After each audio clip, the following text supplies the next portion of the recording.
I want to win self-driving cars. Yeah, we're running it on a phone. I could build a better vision system and test the autopilot myself in 3 months. Google is going to lose because there's no market for a $100,000 system. For us, we're just going to push the software up there, and then boom, all these cars are level 4 self-driving. We got the insurance company to underwrite the policy. You don't have to pay attention anymore. Done. This is the world's first unlocked iPhone. At 17, George Hotz became one of the world's most famous hackers when he was the first person to break into the iPhone and reconfigure it to be compatible with non-AT&T providers. He was also the first to jailbreak the PlayStation 3, allowing people to play non-Sony games and use unapproved software. But whereas Apple co-founder Steve Wozniak sent him a letter of congratulations, Sony sued him. I'm getting sued by Sony! Hotz, known online as GeoHot, quickly became a cause celeb of so-called hacktivist groups including Anonymous and Lulzsec. They attacked Sony's network despite Hotz's protests, igniting a firestorm of legal and media scrutiny. This case is about a lot more than what I did and me. It's about whether you really own that device that you purchased. Now this 28-year-old technical wunderkind is up against Waymo, Tesla, Uber, and most of the auto industry in the race to build the first fully operational self-driving vehicle. He's taking an approach drastically different than his well-financed competition. I don't belong in Silicon Valley. I don't. His company, Comma AI, is trying to bring plug-and-play driverless technology to the masses, and is doing so with $3.1 million in seed money. Comma's dozen-member team, which works out of a house in San Francisco, has built technology that takes over the existing radar and drive-by-wire systems in modern cars, incorporates a smartphone's camera and processor, and then makes the car drive itself. We're the Android of self-driving cars, right? Think about Tesla as the iOS. All these other manufacturers are hopelessly clueless when it comes to self-driving. How do we build something that just works on their cars, right? And so the idea is that you would then be able to plug and play your self-driving system in pretty much any production car. You need some tailoring to the car, but so what we're trying to do is you take the top 20 cars in America, and that's like 50% of the cars sold. We want to support most of those. How does your system work in contrast to other systems that use sort of a lot of expensive sensors like LiDAR? You have to have a lot of equipment. You're just tapping into the car's existing capabilities, right? We ship a camera and we use the radar that's built into the car, and we use the sensors that are already in the car. Yeah, those systems are just not shippable. They're not feasible for passenger cars because there's no market for an $100,000. It's just a money sink, right? So, you know, this is just done by people who do not think about the feasibility of anything. So that's why we use cheap sensors. Gotcha. $1,000, not $100,000. And you think that that's sufficient to be able to accomplish everything that the other self-driving companies are doing with their LiDAR systems? Oh, absolutely, right? So the truth is, even with those LiDAR systems, nobody is at level 4. There are 6 levels of self-driving ability. Today's offerings such as Tesla's Autopilot and Comma AI's OpenPilot max out at a level 2, which means the car can auto-drive, but the driver constantly needs to pay attention and be ready to take over. The Holy Grail is level 4, at which point the car can handle all driving on most roads, the steering wheel and pedals can be removed, and the human becomes a passenger who can read, nap, or take in the landscape. In order for that to be okay, your system better be a good bit better than humans. Not perfect, it's never ever gonna be perfect, but it's gotta be better than humans, right? And no system is there yet. So before you started Comma AI, which is your current company, you gave an infamous interview to a Bloomberg reporter where you took the reporter on a ride in this self-driving car that you had worked on for a month and you just got to work that morning. Go ahead. Here goes nothing, man. Press it. Good? Yeah, good. Yeah, let go. Jesus. Are you crazy, or how did you know that you weren't going to die when you brought that out onto the road? It's the same safety model that we have today. The safety works like this. It's twofold. One, the second you touch either the gas or the brakes, the system just stops doing anything, right? So you always have that user override. But the other one, that you even need more than this. You need to make sure that the car is never going to do anything so quickly that you can't respond. And the way you deal with this is torque limits. Like it's never going to go like that. It can't. It can't. There's hard limits preventing that. And actually, I didn't even write them. I'm using the hard limits that were built into the car. Gotcha. So the car has its sort of own built-in system where the power steering, which is mostly electric now and not hydraulic, will not be able to jerk it in front of a truck or something like Exactly. Comma's first consumer product is an app called Schiffer, which turns your phone into a dash cam and uses its GPS and accelerometer. Now the company is launching Panda, an open-source $88 dongle that plugs into your car, links it to your phone, and puts out fine-grained detail about every aspect of your drive. So you can actually use Panda as the bridge between OpenPilot, which is the software that'll drive your car, and the car itself. Panda is a universal car interface. So when it's used by Schiffer, it's read-only, but when it's used by OpenPilot, it's connected over USB, and it can actually drive your car. Okay, so that's what taps you into the car system, so you can move the steering wheel. What kind of cars, like, can I use this on my '89 Volvo, or like, do I need a newer car? For Schiffer, you'll get something from every car manufactured after 1996.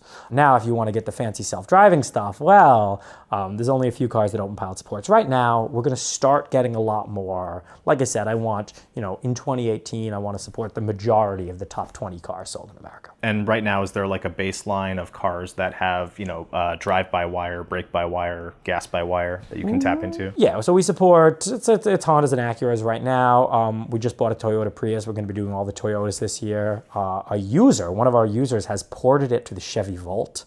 We have a bounty program. As soon as he cleans up the code a little bit and merges it in, we're going to pay him out $10,000. We have a bounty up for the Ford Fusion for somebody to do that. We have a bounty for the Tesla Model S, BMW i3, and we want to support them all. Gotcha. So you're kind of hacking into the car makers' systems, essentially, in order to I wouldn't think about it like that. You're certainly not hacking into anybody's systems. It's your car, right? You're not hacking. You're not like changing the firmware. You're not jailbreaking. You're just, every car has a different API to get to the steering wheel, the gas, and the brakes. So, it's about finding the APIs in the new cars. But the car makers, they don't want you to be able to have access to They don't care. Right? Car manufacturers sell cars, right? What do they care? Yeah. So why don't you just call up Chevy and be like, hey, can I get access to the Volt? Why do you pay $10,000 bounty? Let's even say they wanted us to get access to it, right? I think they're not opposed to it. I think they probably would rather us do it than not, because at the end of the day, you sell more Chevys, right? But, they got to go through their lawyers, and you're talking to the business development guy, and then he's a level 5. He can't be in the meeting with the level 4s, and they're just such bureaucratic organizations that it'll take me less time to reverse engineer it than it will to get legal approval. And then once you finally do get legal approval, you can be sure it's coming with a 10-page contract that says you can do this, not this, and not this, and definitely not that. Don't even think about that. We'll sue you, liquidated damages, and I'm not playing with that. We're going to reverse engineer it. We're going to make it open, right? So you're asking for forgiveness, not permission, basically? I'm not even asking for forgiveness, right? I'm just not, there's no permission to be asked. It's your car. I don't need permission to, to use my things that I buy however I want, right? Yeah. So maybe I think a lot of people should get out of this mindset of thinking, right? And I've always said this with, the jailbreaks and stuff. Get out of the idea that, you're buying the PlayStation 3 and it's a closed box and actually Sony owns it and you don't. No. Stop thinking like that, right? So you've described Panda as basically like a Fitbit for your car. You get all this information, all this data coming from your car about the driving and the driver. But you're also feeding this information that you crowdsource, because you have all these different people who are voluntarily putting this software in their car. And you're feeding that into an AI, which then is learning how to drive. So how do you think that this approach is different, and why is it better than what Waymo is doing, what Tesla is doing, these sort of bigger players? Tesla understands more about what we're doing, but let's look at Waymo, right?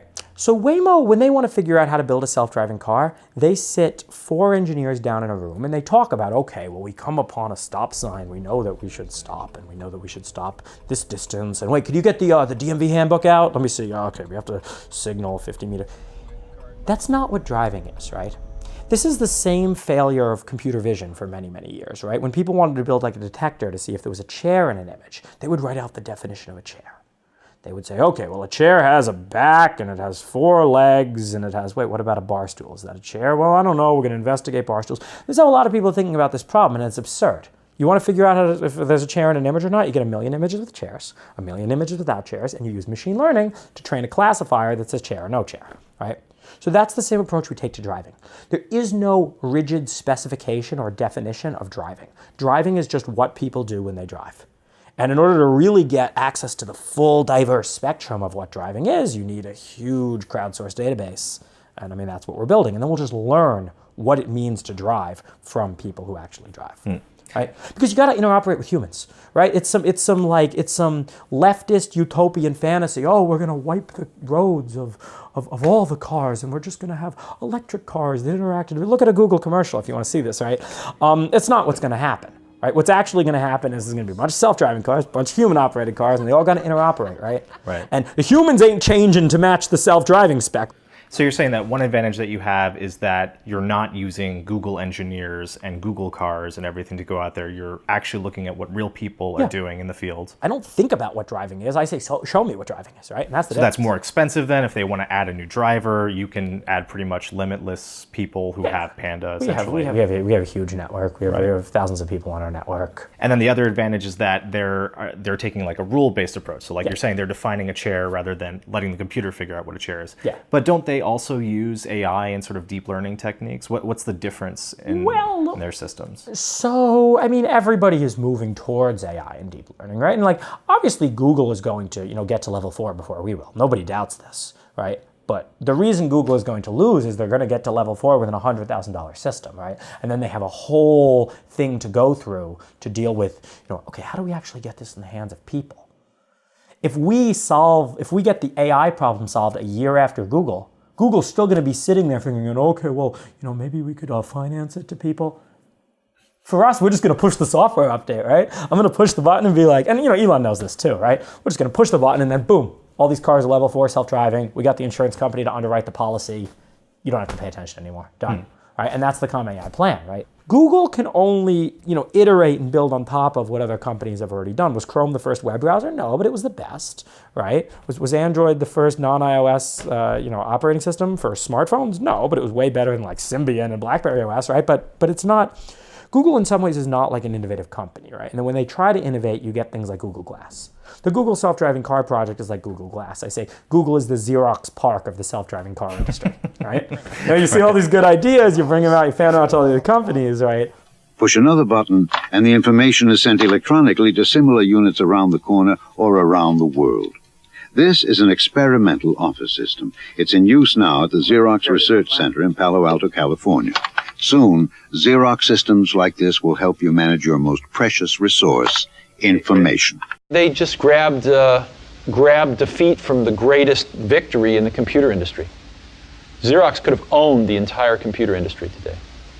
So in this analogy, you would be sort of like the Steve Jobs going into the Xerox campus, getting the graphical user interface and everything like that, seeing that they're messing it up. I'm a lot more like the Bill Gates. Maybe Elon's the Steve Jobs. You want to be the Bill Gates? Yeah, I'll be the Bill Wow, Gates. nobody ever wants to be the Bill Gates. That's great. No, Jobs is, he's yeah. I'm not an Apple kind of company. I'm a lot more like a Microsoft kind of company. What do you mean by that? They practically are more art than technology, right? Now, they do have good technology backing it up, but for me, the end result is technology. Technology is the only thing in history that has had this compounding effect on human wealth. Right? Everything. Look, we live in houses. They're heated. We have lights. It's all technology, right? And that's what I want to be a part of a lot more than, art. And so you don't care about making things beautiful? Like No, in the and same sense, then. I don't care about making things beautiful. I don't care about, I'm very anti-advertising, right? Like the idea of advertising, like we're almost going to manipulate people into buying our product. And then you have like atrocious companies like Facebook. Facebook, you're not a user of Facebook. You're Facebook's product. Facebook sells your attention to advertisers, right?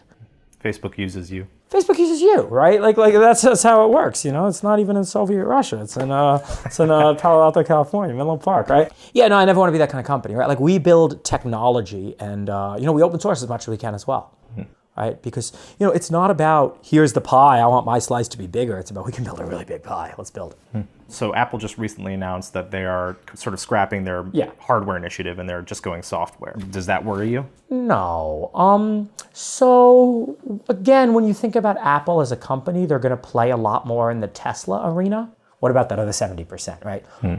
Most smartphones in the world are Androids. Most self-driving cars in the world in 5 years will become AI.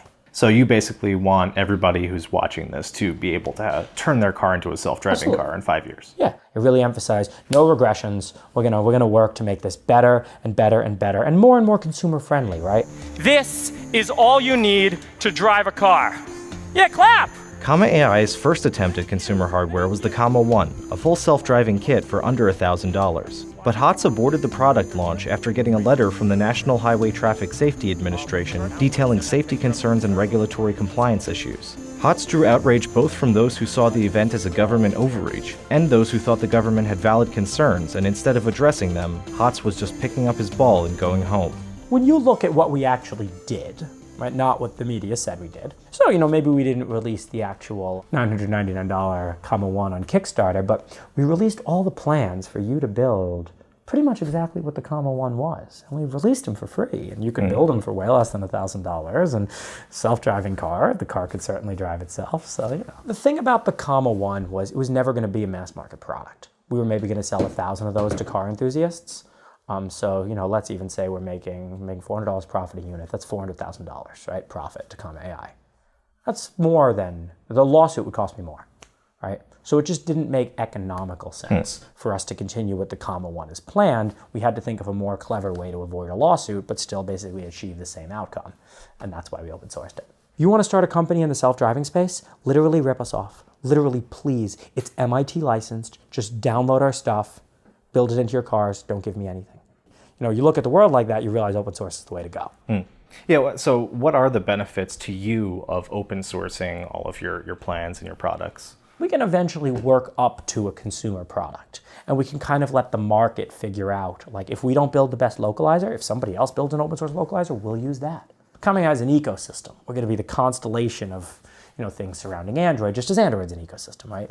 It's Google, it's the app developers, it's the phone manufacturers. With a Google for the ecosystem, but I want to see the Samsungs and the HTCs and the, right? Comma's new self-driving kit for under $1,000 is called the Comma Neo. Hotz says it's similar to a Gear virtual reality headset in that it's powered by a smartphone. The Comma Neo mounts, cools, and connects the phone to the car.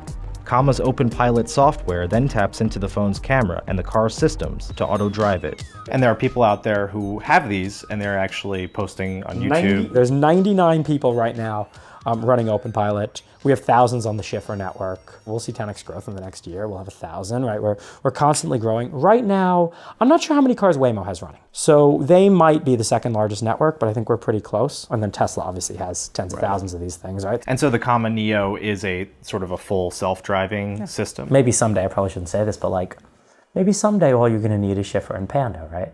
You run the Schiffer app on the phone, it talks to your car with Panda, and maybe just your phone starts to drive your car.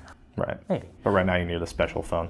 Well, right now you need the special phone running the special operating system. You need a cooling solution because phones aren't quite at that point yet, but every year they get better. And every year, billions of dollars is poured into making smartphones better. Yeah. And we get to leverage that billions of dollars of investment of companies in a way that no other self-driving company would even think, oh, they're running it on a phone? Yeah. Yeah, we're running it on a phone. Phones are really, really good. Yeah. It's super exciting when you think about really what's possible here. Right. And the fact that almost nothing can stop it. And that's why it's open source. Right? It's not even like you don't have to work with us. You don't have to sign some sketchy backroom business development deal. It is open source and MIT licensed. Please download it and use it. Right? It's not we're not one company. What niche are you gonna issue you can't issue a recall, right? What do you recall? We didn't sell you anything. You're gonna recall software? Yeah, good luck. Right. So you mentioned Elon Musk. Release the Titan. So we've been able to accelerate autopilot and bring it to market faster. Every car coming off the line in Tesla at the factory has the autopilot hardware. You guys got into a little bit of a public spat, I guess. Maybe it wasn't that negative, but in 2015, you kind of criticized some of his technology. I criticized his technology. I criticized his choice of a partner in Mobileye. Okay, yes, you criticized Mobileye. And I criticized the fact that he reneged on a contract. Yeah, not cool. Well, this is what I want to ask you about, because you guys have kind of different stories about this. So my story's correct. So he says you wanted to bet that you could outperform his system. Yeah. Right? And then you made this bet, and then you ultimately didn't want to agree to the bet. Elon Musk needed a vision system for his car, wanted to replace Mobileye.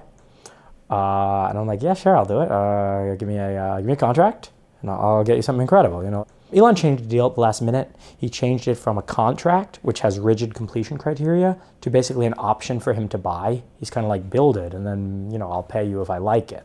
Well, it's not worth it for me, right? At the time, he said in an interview that you were underestimating the technical challenges involved, right? And he said, quote, "It's not like George Hotz, a one guy in 3 months problem.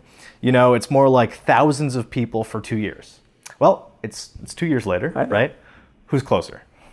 Who's going to make this happen? I mean, Tesla's always going to be a little bit ahead of us. Because they started earlier, right? All I said was I could build a better vision system than Mobileye myself in 3 months.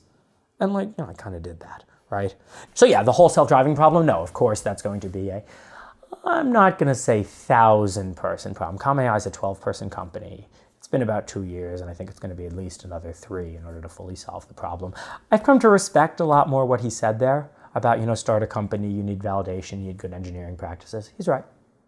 I'm fine. Yeah. I mean, at the end of the day, the egomaniac, a big ego. I love being right, but not at the expense of being wrong. Right? Maybe it was a legitimate misunderstanding. You should never attribute to malice what you can attribute to a misunderstanding. And I have a ton of respect for Elon Musk. I mean, I really do. It's nothing like how I feel about Ford.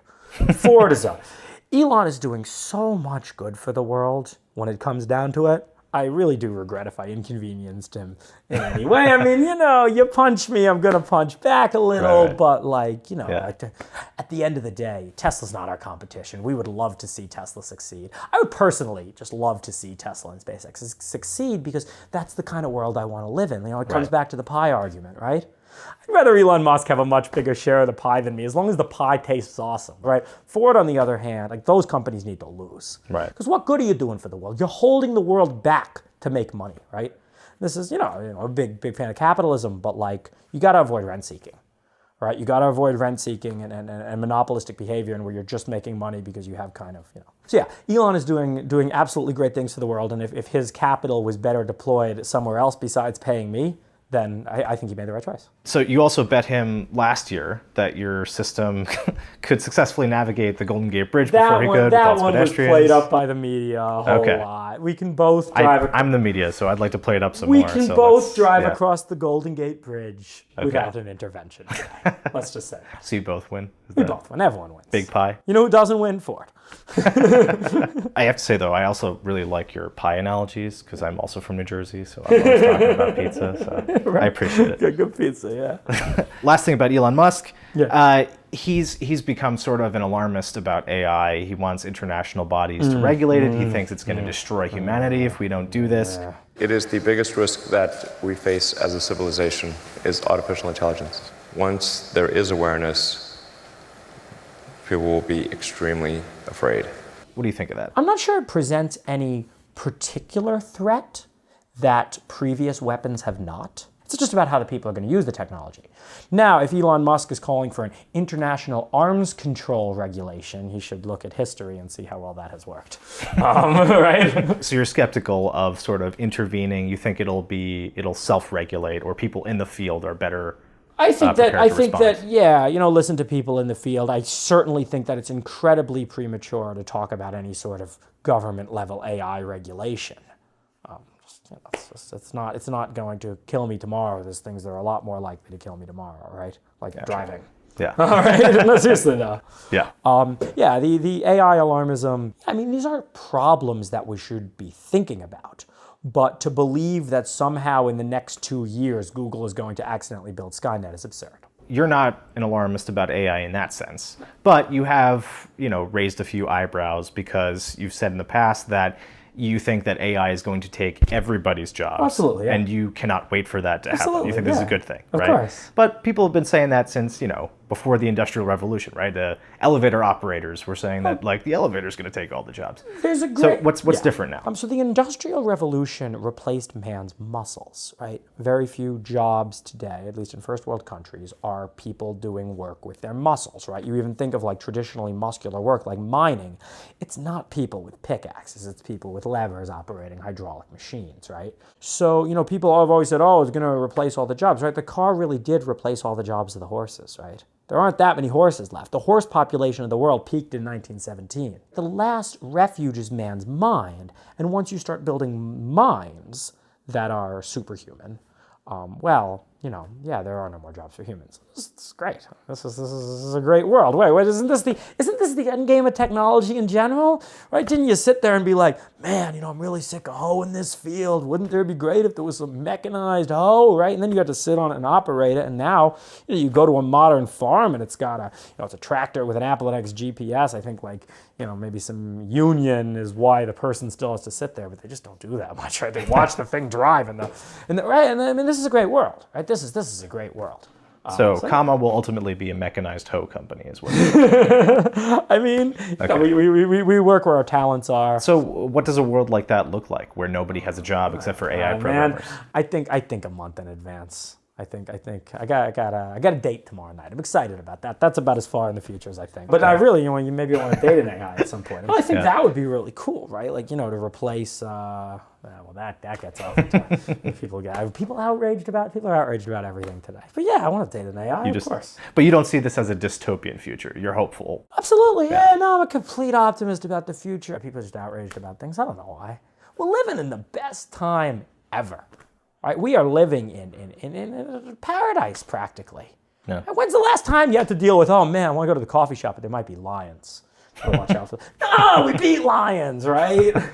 So getting back a little bit to the driving. So the data that you're collecting, you know, it's about things like people's locations, their driving habits, you know, a lot of personally identifiable, potentially information, things that would be attractive to stalkers, hackers, PIs, government agencies. So, you know, being a super hacker yourself, you know that these things are vulnerable to outside groups coming in. So how are you protecting your customers' data, and how do you view the privacy issues? So first off, let's talk about personally identifiable information from Schiffer, right? We do not record either the microphone or the front-facing camera. I don't want pictures of your face. I don't want to know your name. I don't want to know your age. I don't want to know your gender. Right? This is not your data that I'm interested in. This is your car's data that I'm interested in. I'm not trying to sell your data to advertisers, right? I mean, so I take your point, but I would say at the same time, that's the NSA makes a similar argument all the time, right? We're not listening to your phone calls. We're not looking at your Facebook profile. We just have metadata. Okay. But if you look at somebody's metadata, you know, you can find out where they work, they have kids, where they go to school, where they go to church, what their religion is. I don't have a problem with the NSA, just make the data public, right?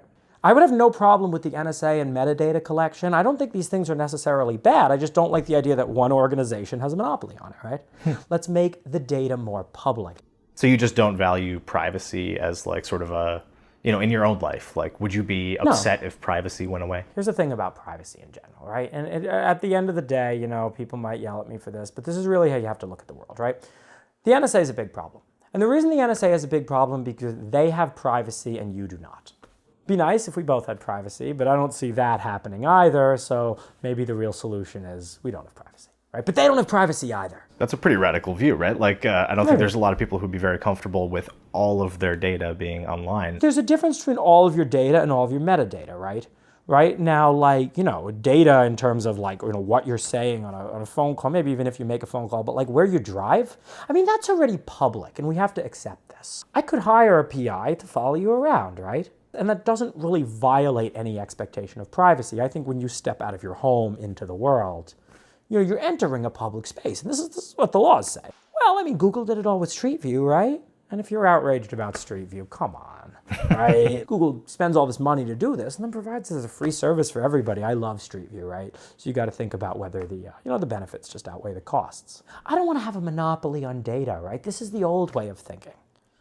What if we could open our data up more and really think about it not as like, you know, Facebook owns this data, Google owns this data, but we all collectively own the data, right? And you're contributing to a big collective pool of data. Right. Now it's a market. It's not, you know, it's not like, oh, we're all going to do this for smiles and roses or, you know, whatever communists have. Create this data, contribute to this. All the data combined is a whole lot more powerful than any piece of the data alone. And I think we can do incredible things with these sort of data sets, right? What regulatory issues do you see having to tackle as you kind of move forward into a semi-self-driving or a full self-driving system? Well, I've even seen this NIST regime be a lot better than the last NIST regime. The Mark, whatever his last name was, the head of the first NIST, he talked about like how his dad died in a motorcycle accident and how this is a personal crusade for him and how if Tesla Autopilot has 2 more accidents, we're pulling it off the road. Stop. Stop. 30,000 people are dying a year.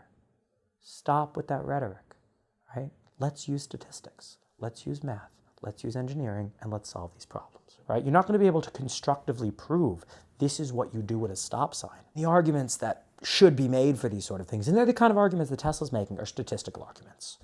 If it turns out that people with the system get into 50% less accidents than people without the system is good. So is what you're saying that you're arguing for outcome-based versus process-based regulation? Yeah. Are they actually adopting that sort of standard? Yeah, they do. They do. In fact, the Nishta Tesla autopilot letter, which came out after the Comma 1, was very encouraging for it. This is basically what Nishta said. Tesla said, here's our crash statistics before autopilot, here's our crash statistics after.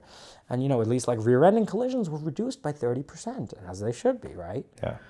So this is, it's a great thing to see that Nishta accepted that argument. It'd almost be criminal if you were to ignore a technology that's saving tens of thousands of lives. Just anything that can work outcome-based should be what regulators look at. And do you identify as anything politically? No.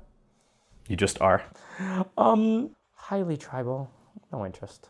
It's all about the war with nature. You're sort of like an Adam Smith state of nature kind of guy? Someday, so I can eventually move into virtual reality and live in a great artificial world that everything is awesome in, and they can go on cool quests every day and slay dragon beasts and virtual dragon beasts. No real dragon beasts have to die. Even vegans are okay with this, right?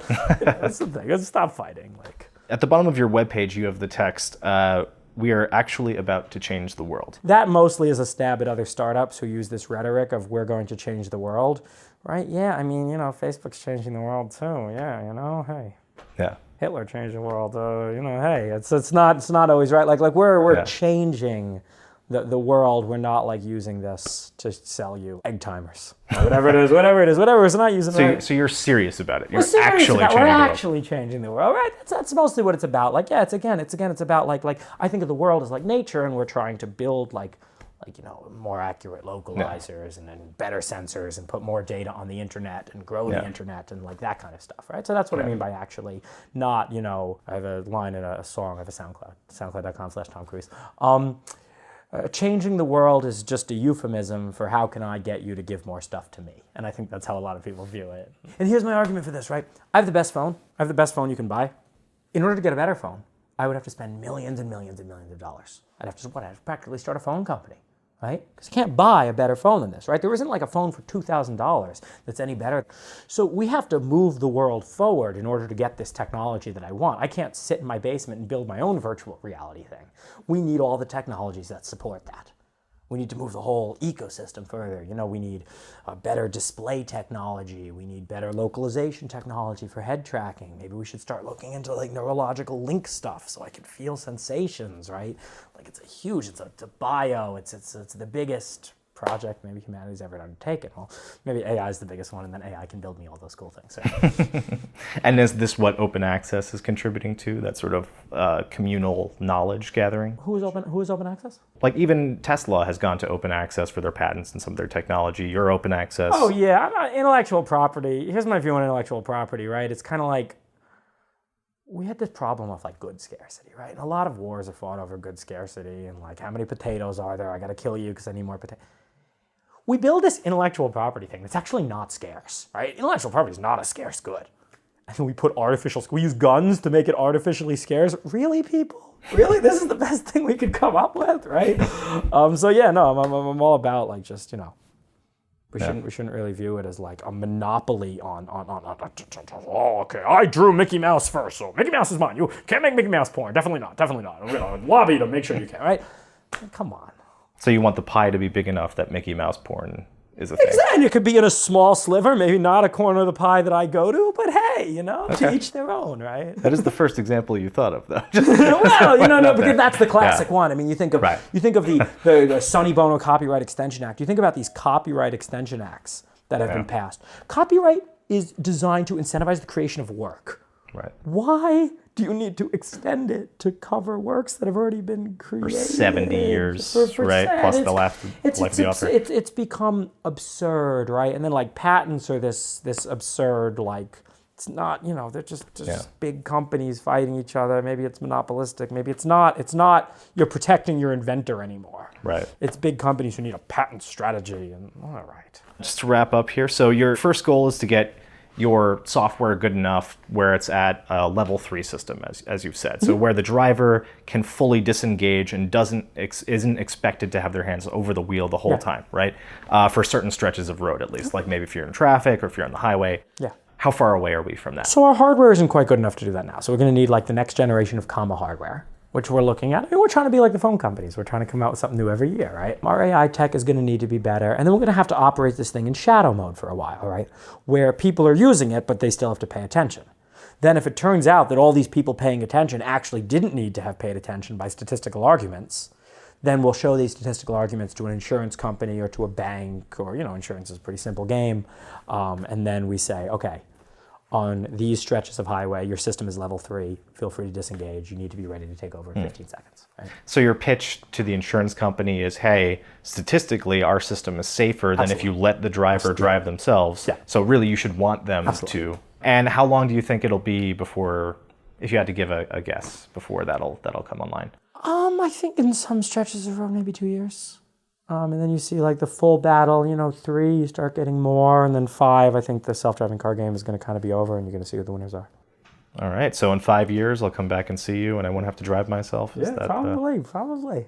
All right, well, I'm counting on you to make this happen. Yeah, I'm really excited about it, but I'm just watching. So I want to make it happen. Hey, I might be wrong, you know, I'm always humble in the face of nature, so we'll see, but I'm going to try my best.